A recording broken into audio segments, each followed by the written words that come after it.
যে আমার মতো না, যে ভিন্ন, যার আল্লাহকে ডাকবার পদ্ধতি আমার মতো নাও হতে পারে, তার আকীদা আমার চেয়ে অন্যরকম হতে পারে, তার বিচার আল্লাহর কাছে ছেড়ে দেওয়া।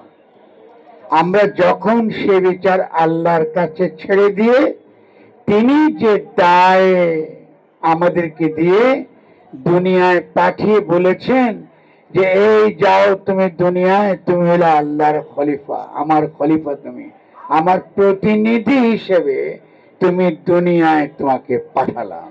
তাহলে এই দায় যে বহন করে, এই দায় যে বহন করে, সৃষ্টির যে ভার যে নিজের কাঁধে বহন করে, কারণ আল্লাহ তাকে খলিফা তাই দুনিয়ায় পাঠিয়েছেন, সৃষ্টির দায় যে বহন করে, এই দায় বহন করবার যে নীতি, যে আদর্শ, যে রাজনীতি, এটার ভিত্তি হচ্ছে এই মাজার, দায় নেবার জায়গা। এখানে যে আশ্রয় পায় নাই, যে মুসাফির, যার কোথাও কোনো জায়গা হয় নাই, সে আল্লাহর কাছে এসে এই জায়গাটুকু তার, এই হকটুকু তার কাছে আপনি নিতে পারবেন না। এই যে সমাজ, যে সমাজটা সকলকে নিয়ে চলতে চায়, এই সমাজ গড়বার রাজনৈতিক ক্ষেত্র হচ্ছে মাজার। যদি আমরা গণতন্ত্র কায়েম করতে চাই বাংলাদেশে সত্যিকার অর্থে, যদি রাষ্ট্র চায়, আজকে আমরা গণঅভ্যুত্থান করেছি, আমাদের ছেলেরা শহীদ হয়েছে বুলেটের সামনে দাঁড়িয়ে, যদি আমরা একটা গণতন্ত্র কায়েম করতে চাই, তাহলে গণতন্ত্র শুরু হতে হবে মাজারে।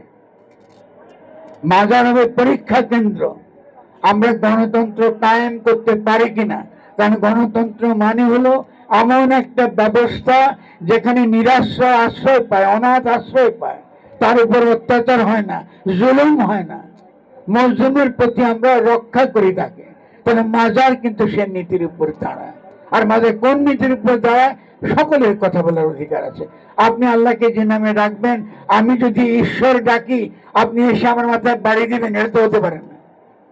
আমি যদি গান গিয়ে আমার নবীর জন্য গান করি, আশেকানে মত্ত হয়ে কি জিকির করি, আপনি এসে বলবেন যে না তুমি গান করতে পারবে না, তোমারটা ঠিক নেই। তোমারে কে দিল এই অধিকার?